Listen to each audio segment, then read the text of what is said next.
So I had a student that was having difficulty with a fuselage of his plane. He's designing for his final design project. And let me show you how I would do that. I think this will probably help. So what I did is I went ahead up at the very top and I created what I call a top sketch. If you take a look at this, what this does is it gives the final length of the plane, which is in inches, 576 inches. And then from the back, it's going to be about 8 feet from the back. I created this reference geometry, which is going to be the place where the plane stops being a tube. So between these two lines over here, 4 feet from the front, 8 feet from the back, the plane is essentially going to be a tube. And at the very end, after the bulkhead here, after that round bulkhead, which kind of contains, the passenger and the cargo area where the tail is going to be, I made that about 8 feet, and it's going to be 4 feet in the front. But it begins to taper after that. It becomes more like a cone after this, and kind of cone-like up here too. But we have to make accommodations for the cockpit too. So that's something to keep in mind. So the top sketch contains, some of the basic geometry of the plane. And then I went and created all my planes with the expectation of putting the lofts on them. Then I created a what I called the Top Guide Master. Part of what I'm going to be presenting here is I'm going to show you how to use a point for a loft. So we're going to get kind of a rounded taper into the loft, both in the front and back of the airplane, and we're going to be using a point in order to define the very end of the loft. So it's kind of a fun little feature to add your lofts. But to do that, if you remember, your profiles have to intersect the guide curve. We're going to try to put this all together by way of guide curves. We want to make sure that our guide curves are going to intersect each profile. Since the profile in the front, the profile in the back of the plane are going to be simple points, we have to make sure the guide curves actually come down there. So when you're actually selecting a guide curve in in a loft feature, we can't have both guide curves in the same sketch. It's going to essentially just select everything in here. So when you're putting your lofts together, if you're just like this as a guide curve, it's going to select everything because it's kind of a continuous and chained series of lines, arcs, and splines. It's going to select everything. It's going to give you something that resembles kind of a teardrop. May not be exactly what you're going to need. So what that is, I created a master of what the top guide is going to be. If we were to right click on that and take a look at that, that's kind of like the master sketch of what that's going to be. And then I broke that out, because we want to maintain that geometry in here. Again, let's take a look at that. Whatever sketch elements I had up here on the top, the sketch entities, including the arcs, the lines, the fillets, and the style spline in the front, I went ahead and mirrored. So we have that geometry in place. And then I created my guide left, which is just going to be like the top part up here, the left side if you look at it from this orientation. Now we have our guide right, which does the same thing. So all I'm doing is I'm borrowing that geometry that's below that in the top guide master and just using half of that. That way we have to choose that sketch here and only this sketch to provide that guide curve. Now it'll make sense here in just a bit. So I did the same thing over here on the right. I created a right guide master, and this is a little bit different from the other one too. So if I were to go normal to that, you can see that on top of the plane we have a room for the cockpit. And this plane isn't to scale, kind of like a mini plane in a way. But we have a little bump in here for the cockpit, for the windows and stuff like that. And then we have our taper in the back for the tail. But same thing, I created a guide master here. And from that we're going to go ahead and create our guide top and our guide bottom.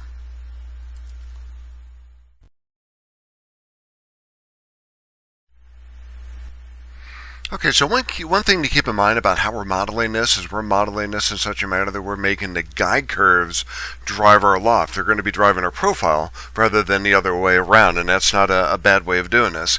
Because right now we can see that the plane, the shape of it here kind of does look like a plane, kind of a like a mini plane, not really all that great.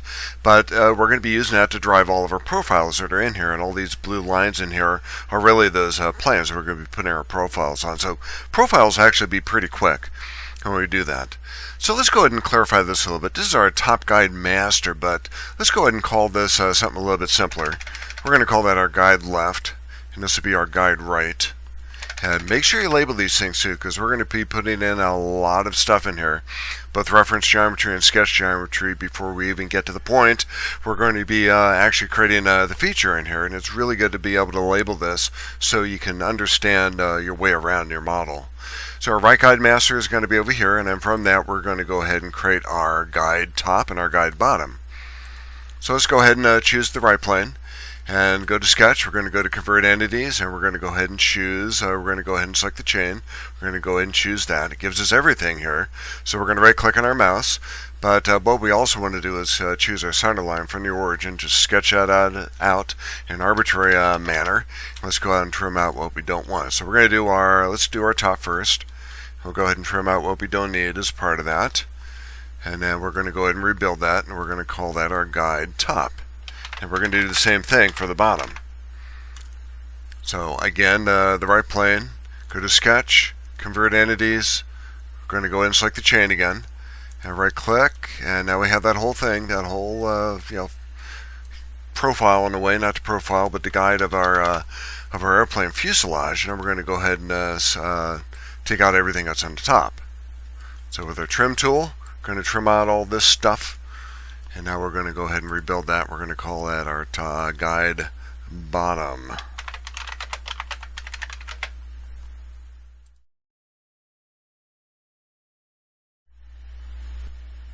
Okay, so now we're going to put in our profiles. We're going to put in profiles at each one of these planes we created, including the front plane and the back plane.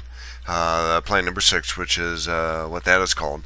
And what's going to be different this time is we're going to be putting points on the front and the back. We're going to be able to model to those points.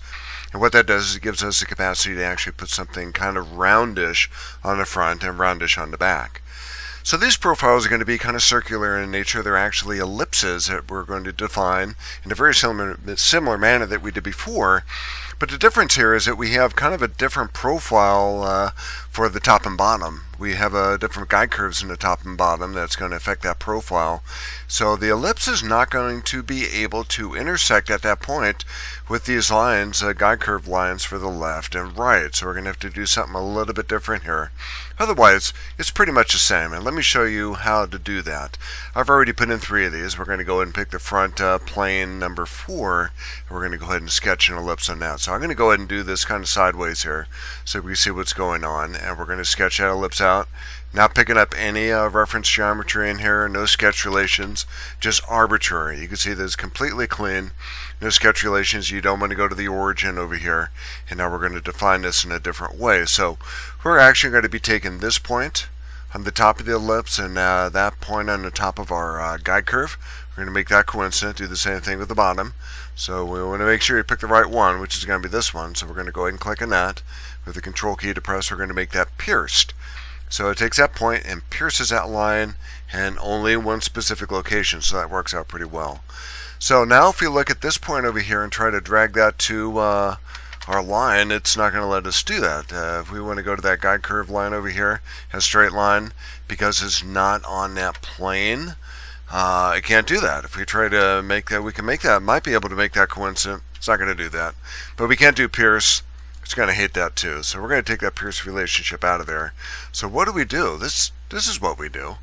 And the thing about the ellipse is it's going to provide a nice gradual curved look to that fuselage. So it's probably what we want there. So we're going to go to point and just put a point again in an arbitrary location. You do want that coincident relationship with the ellipse. And now we're going to go take that point and that line. Now we're going to pierce that. So what that does is it kind of stretches it out. That point has to be in a very specific location on that ellipse. It gets defined on that very specific location at the point where it's going to be pierced on that line. So if you look at that, it's kind of a little bit below this other point over here, which is part of the ellipse. We just added that different point. By putting in those 3 constraints, that ellipse gets fully constrained. So we're going to go ahead and rebuild that. And now we're going to call this our profile number 4. So profile 5 is going to go on this plane over here. So again, same thing. Ellipse, arbitrary, sketch that out. Just do that real quick. But this one, because that plane is going to be intersecting this arc up here, we're going to go ahead and select the arc and not that line. We're going to do the same thing. We're going to pierce that.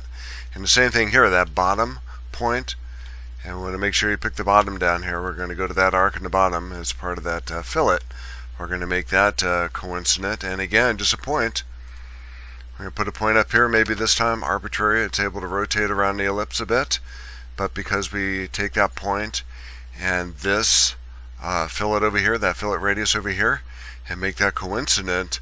It's going to lock it on the ellipse and lock it on here on that arc. So we're going to make that pierced, and bang, puts that in place. And that point is still below, that point that defines the ellipse, in a very similar manner that it did over here. So now we're going to go ahead and rebuild that, and we're going to create our front and back profiles here in just a minute, and then put together our loft.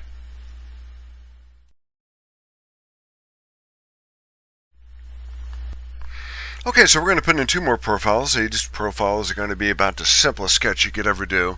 It's just going to be a point. But what that allows you to do is it allows you to take your loft and actually taper that down to a point at the very end. You don't need to have that profile geometry that we have over here, which are just ellipses. We could actually take that ellipse and loft it down to the point guided by these guide curves.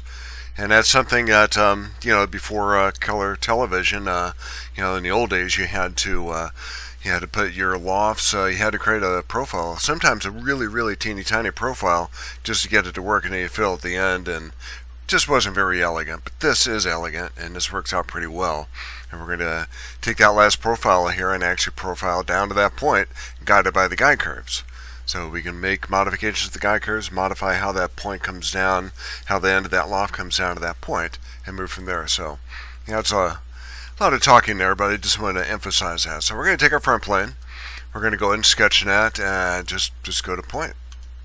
And we're going to put it right on top of the origin, and then go ahead and exit the sketch. And that's going to be our sketch 6. We should probably rename this. Or our sketch 5 is going to be profile 5.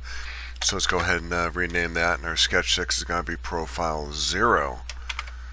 So, and hopefully, I think we can probably put that on top here. Again, we're trying to be organized with all this stuff.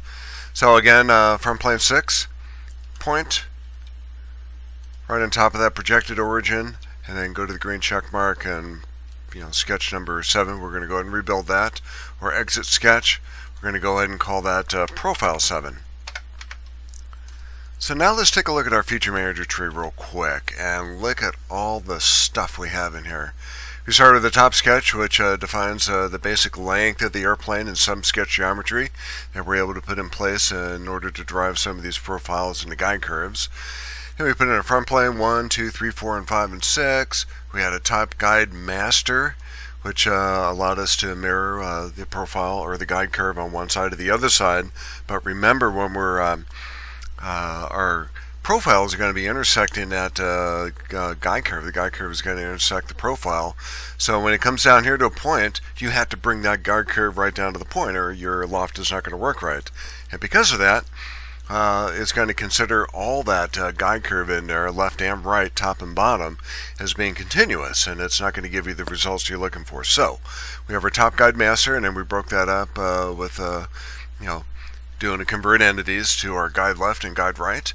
We have a right guide master, and again with convert entities we split that up into guide top and guide bottom, then all of our profiles. So something to note here is that you have to be really organized with your lofts in a situation like this. And this isn't very complicated, but by being organized and renaming everything, all the sketches and planes in here, it helps you put together your loft, because you're going to have to make these selections here.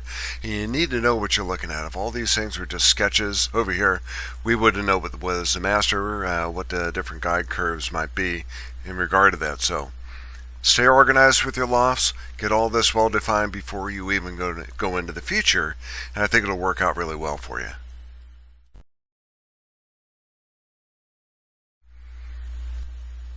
Okay, so we got everything organized over here in our feature manager tree. I think it's time to loft.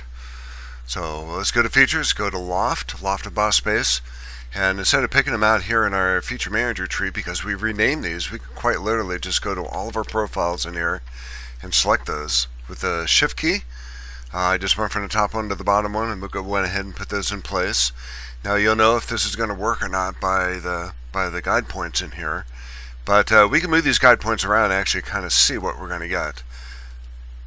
So we went from the front to the back. You can see it kind of pointing in the front, pointing in the back, and that's where the guide curves come in.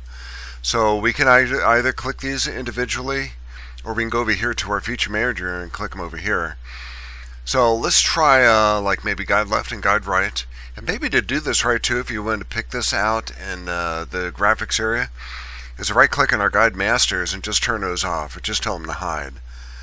But over here we can just go to the feature flyout and we just select them. Guide left, guide right, guide top, and guide bottom. As we do that, you can begin to see the model begin to conform to those guide curves. Once we do that, we can go to the green check mark, keep everything as default value, and now you have something that resembles a fuselage of a plane. So it's not perfect. You can see it's kind of dimpled down here. There's looks like a little bone sticking out over there under the skin, and it's kind of dimpled back here, especially in the middle. This could be corrected by potentially adding more profiles. We could actually take a profile and put it right here at the very end down here, and then do that last feature down here to a point. I think it'll probably resolve itself a little bit better. This actually looks good. It's just at the very end of that, it's kind of looks a little funny. And then over here too, where the windows are, that's probably okay. Kind of looks like a face of a dog or a squirrel or something like that. But we could probably do the same thing, probably add additional profiles in here and define that a little bit better. Definitely a circular profile would be good here, or an ellipse over here would be good, and another one over here at the very top of the window would help define that a little bit better. So that's how you do it, and let me show you in the next section here how to create an alternative to this. When you have your loft done but you need to round the ends of it, let me show you how you can do that too under a similar circumstance. But yeah, something else too, just real quick. This top guide master, you notice it's got a minus sign. We still can continue to define that. We did that with the style spline, and we could actually manage that a little bit better too by moving that around. Nice thing about the splines is that you can actually move some of these points around and still manage your model a little bit until you actually get the form that you like. And once you get that form, then you can continue to or put in some dimensions in here and relationships in here to lock that up and make that black and fully defined. But because we moved that around, if we go ahead and rebuild our model, as long as we didn't get too crazy with it, kind of gives us a slightly different look than what we had before.